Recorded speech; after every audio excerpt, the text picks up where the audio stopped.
In late 2021, Geoffrey and Victor X collaborated on a fictional retelling of their so-called star-crossed romance. Every character, event, name, and likeness presented in this audio has been fully fictionalized, and any resemblance to real individuals, whether intentional, implied, or coincidental, is purely accidental. This narrative is performed by Victor X, who also contributed creatively to its development. Grubbible presents A Stitched Heart. Chapter 5 The Descent into Depravity. Outside of the strict schedule of class, Kevin avoided Geoffrey. Days felt like weeks, weeks felt like months. Eventually, after what felt like an eternity of agony, the school year wrapped up in a blur of applause and cheap wine, the auditorium packed with proud families and teary students. Kevin's mother, a perfectly round Chinese woman, and his father, a gaunt, tall white guy, watched from the crowd as Kevin stood among his classmates, his certificate of achievement clutched in hand. He had succeeded beyond expectation. His monologues had earned praise, his stage presence lauded as raw and authentic by even Geoffrey Leonard himself. Yet as the crowd clapped and the fluorescent lights buzzed overhead, Kevin felt a hollow ache, a depression that gnawed at his core. His success was a mask, hiding the truth of his heart, a forbidden love for a stitched-together man whose mismatched eyes and quivering neck flap haunted his every thought.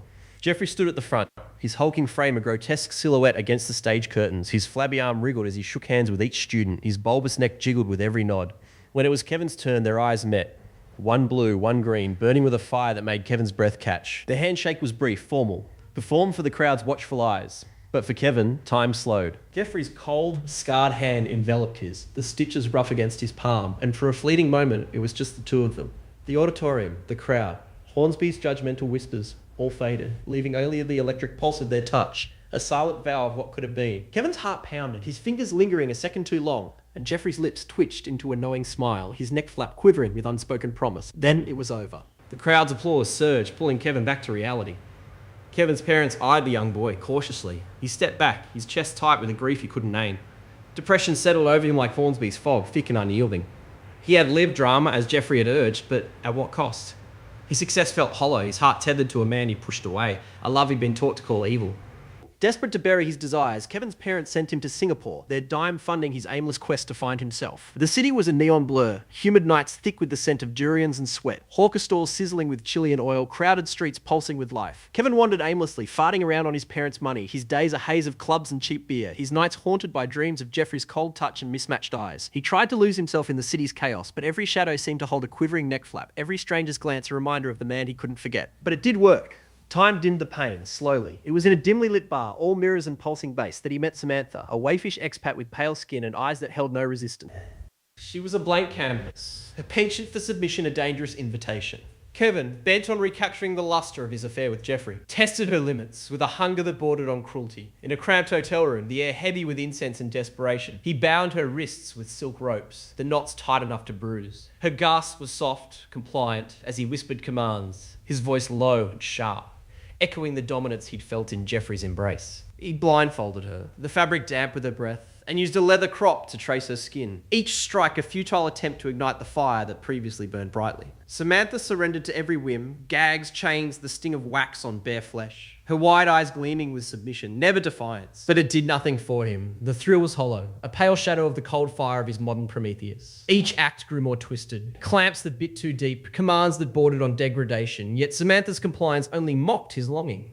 Her body, soft and yielding, couldn't match the paradox of Geoffrey's stitched flesh, the tremble of his flabby bicep, the unyielding heat of his gaze. One night, as Samantha knelt before him, her wrist bound behind her, Kevin paused, the crop limp in his hand. Her surrender, once intoxicating, now felt like a void. He untied her in silence, his hands shaking, and she left without a word, sensing the fracture in his desire. The relationship fizzled, not because Samantha outgrew it, but because Kevin's heart remained stitched to a monster across the sea. Even the burning hot Chinese crullers he'd shoved up his asshole, lubricated with a unique Laksa-blended sticky caramel, left him unsatisfied. He wandered Singapore streets, eating the crullers, the neon lights blurring into a kaleidoscope of regret. He passed street vendors hawking satire, their voices drowned by the roar of his thoughts. Kevin's depression deepened, a weight heavier than the humid air. And in this deepest pit of self-pity and depression, he found a new spark. He wrote something. He began to write a story born from the ache he carried in his chest. Kevin choked down a bag of extra hot crunchy flamin' Cheetos while he sat by the Singapore River, his own Humbert on his mind, writing until the words became unintelligible. Writing helped. Kevin felt, for the first time in a long time, human.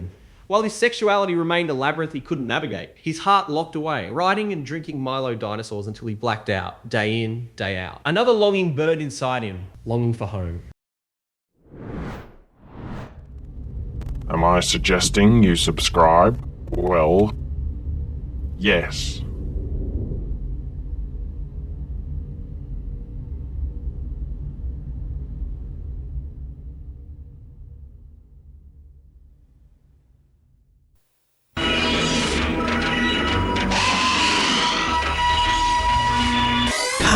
Come on, boys, where are you? Oh, there's one.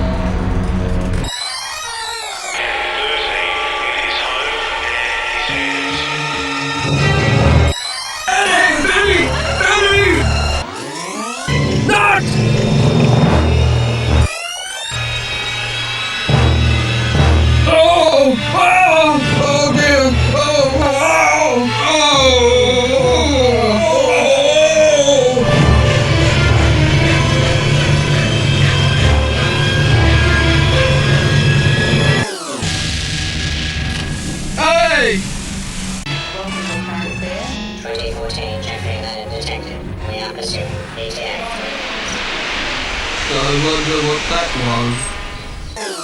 Oh no! Cyberbin!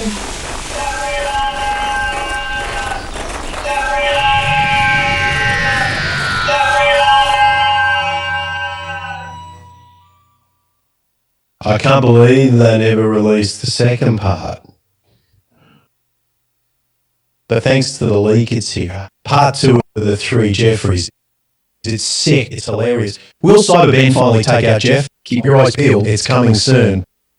Tell them to like and subscribe. Don't forget to like and subscribe.